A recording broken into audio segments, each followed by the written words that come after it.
Assalamualaikum warahmatullahi wabarakatuh. Salam sejahtera, salam sehat selalu kawan, sahabat petani keren dimanapun Anda berada. Terima kasih selalu hadir dalam channel kami, channel sahabat petani keren. Mudah-mudahan informasi-informasi yang kami sampaikan sangat berguna dan bermanfaat buat kita semua. Baik, kali ini kita akan membahas tentang porang kawan. Telah kita ketahui beberapa tahun ini porang sangat terkenal sekali terutama di Indonesia, karena banyak baik petani pemula maupun petani senior yang berbondong-bondong menanam porang, baik yang skala kecil, skala sedang maupun skala besar. Kita akan membahas tentang sejarah porang kawan. Porang adalah tumbuhan yang merupakan salah satu dari famili Araceae, itu talas-talasan atau umbi-umbian yang sejak lama sudah ada di Indonesia. Dari zamannya nenek moyang kita kawan, itu porang itu sudah ada, sudah dikenal. Dalam bahasa Latin porang dikenal dengan nama Amorphopalus onchopilus. Ingat kawan, onchopilus ya, bukan onchopilus. Kalau onchopilus enak kita makan. Kalau onchopilus kalau kawan nggak bisa dimakan, harus melalui proses yang panjang baru bisa dimakan. Baik kawan, dalam beberapa sumber memang mengatakan bahwa porang itu tumbuhan asli Indonesia, asli dari Indonesia, karena memang sudah ada sejak nenek moyang, sejak dulu, cuman belum termanfaatkan dengan baik. Artinya nenek moyang kita belum bisa mengolah porang tersebut menjadi hal yang bermanfaat atau bisa untuk langsung dikonsumsi, karena mungkin keterbatasan pengetahuan dalam hal porang tersebut. Dalam beberapa daerah porang banyak dikenal dengan istilah, semisal di Jawa itu dikenal dengan coblok, kemudian kalau di Sumatera itu kerubut, Sunda itu acung atau acuan orai, kalau di Madura lorkong, dan di beberapa daerah lainnya masih banyak sebutan-sebutan untuk porang. Tapi kawan, banyak yang salah mengira, karena ada beberapa jenis tanaman yang memang mirip sekali dengan porang, seperti suwet dan hiles-hiles contohnya. Tapi yang sangat membedakan antara porang dan yang mirip-mirip tersebut dilihat dari umbi. Kalau umbi porang itu warnanya condong kuning atau orange, kalau hiles-hiles suwet itu umbinya berwarna putih. Walaupun dari zaman dulu, dari zaman nenek moyang, porang itu dikenal di Indonesia, tapi tidak begitu bisa dimanfaatkan kawan. Karena apa? Karena memang porang itu tidak bisa langsung dikonsumsi, diproses dulu, dan diprosesnya itu membutuhkan waktu yang lama, tidak sebentar. Ada tahapan-tahapannya sehingga porang itu nanti bisa dikonsumsi. Makanya di zaman dahulu, di zaman nenek moyang kita, porang itu dibiarkan. Porang itu menjadi tanaman liar, adanya di hutan-hutan, di lembah-lembah. Karena habitat asli porang itu dia bisa tumbuh dengan baik di bawah naungan kawan, di bawah pepohonan. Sekitar 50-60% dapat pencahayaan matahari, itu baru dia dapat tumbuh. Makanya banyak di hutan-hutan, banyak di lembah-lembah. Kan itu tadi jadi tanaman liar, belum termanfaatkan karena nenek moyang kita belum bisa memprosesnya.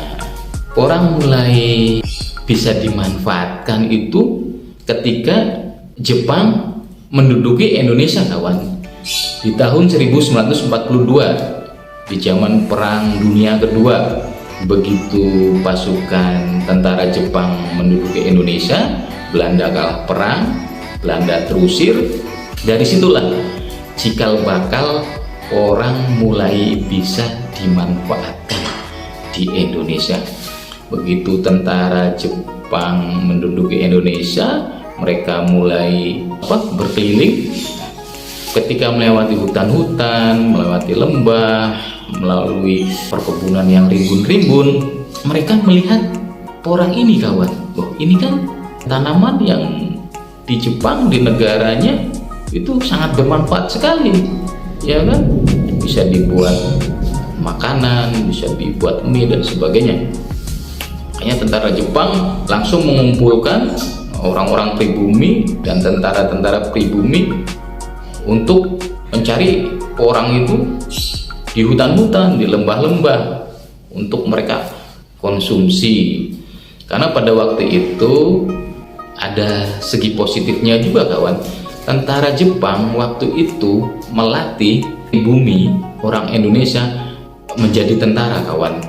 Jadi pemuda-pemuda Indonesia itu direkrut untuk dijadikan tentara bentukan Jepang dengan nama Heiho, dengan nama peta. Seperti kita ketahui kan, banyak pahlawan-pahlawan peta. Di antaranya Jenderal Besar Sudirman, itu jebolan peta. Kemudian Presiden Republik Indonesia yang kedua, Jenderal Besar Haji Muhammad Soeharto, Pak Harto, itu juga jebolan peta. Kemudian Jenderal Ahmad Yani, ada Jenderal Basuki Rahmat, ada Supriyadi, itu jebolan peta, kawan, tentara bentukan Jepang pada waktu itu. Jadi setelah tentara Jepang itu menyuruh pribumi dan tentara-tentara bentukan untuk mencari porang, orang-orang kita bingung, loh kenapa ini tentara Jepang ini menyuruh kita untuk mencari porang di hutan, di lembah-lembah, padahal setahu orang kita ini nggak bisa dikonsumsi, ini gatal-gatal. Akhirnya ada pemuda yang berani bertanya, "Komandan, ini untuk apa ini porang ini? Kok kami disuruh mengumpulkan mencari di hutan-hutan?" Komandan tentara Jepang waktu itu menjawab, "Ya, kumpulkan saja, itu nanti bisa dimakan." Orang pribumi, tentara pribumi ini, pemuda tentara pribumi bingung, kok bisa dimakan, gimana? Harinya pergi, terus menceritakan kepada teman-temannya, oh ternyata kita disuruh tentara Jepang untuk mengumpulkan porang ini untuk dimakan kawan-kawan. Wah, kan bingung, kan gatal gitu kan. Ya sudah, kita kumpulkan saja.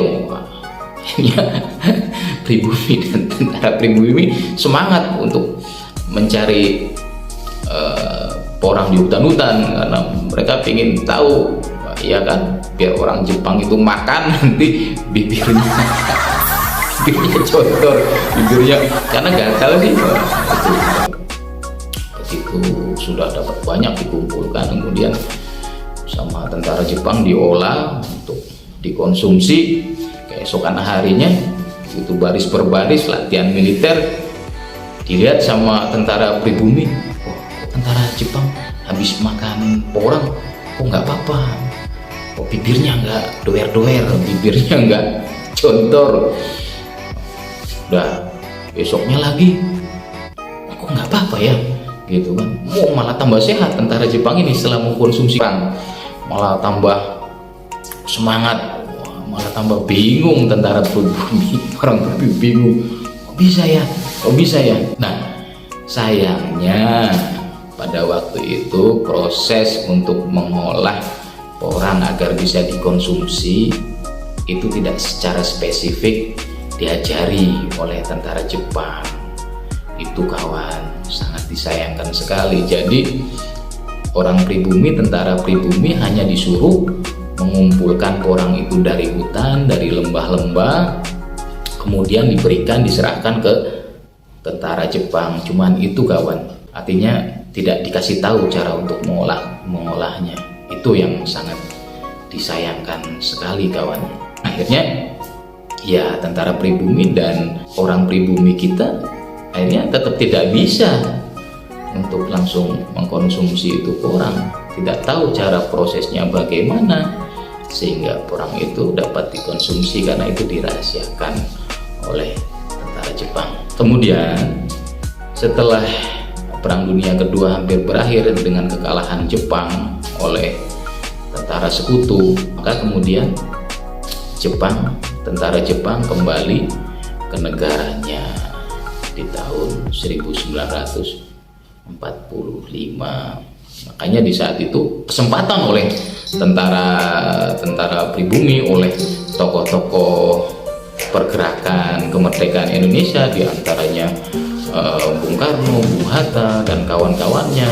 Di celah kekosongan kekuasaan itulah, di saat Jepang kalah perang itulah, kemudian memproklamasikan kemerdekaan negara Republik Indonesia di sela-sela itu. Di saat itu ketika tentara-tentara Jepang kembali ke negaranya setelah kalah perang, ada tentara yang tidak mau pulang ke negaranya. Beliau lebih memilih tinggal di Indonesia dengan salah satu alasan, dengan salah satu faktor, yaitu tadi mungkin karena sudah merasa nyaman ya tinggal di Indonesia, juga merasa betah. Di samping itu tertarik dengan tanaman porang tadi, karena orang Indonesia ternyata belum bisa memanfaatkan nih. Nah, ini peluang bagus sekali, pikirnya beliau ya, mungkin ya, bagus sekali nih kesempatanku. Akhirnya karena tentara Jepang juga berjasa ya melatih orang Indonesia, akhirnya sama Presiden Soekarno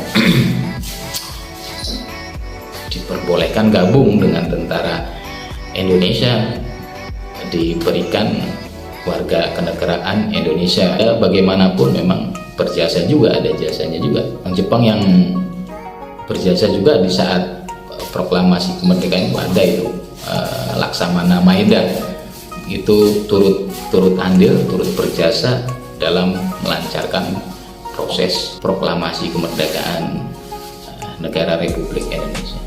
Nah, siapakah tentara Jepang yang tidak mau pulang ke negaranya ini? Setelah teman-teman tentaranya pada pulang semua ke negaranya, ikuti terus kawan di episode berikutnya di channel Sahabat Petani Keren. Tonton terus, simak terus ya kawan. Oke, terima kasih atas perhatiannya, terima kasih atas supportnya. Kita jumpa lagi di episode selanjutnya di kesempatan yang lain. Oke, salam sukses selalu kawan. Terima kasih.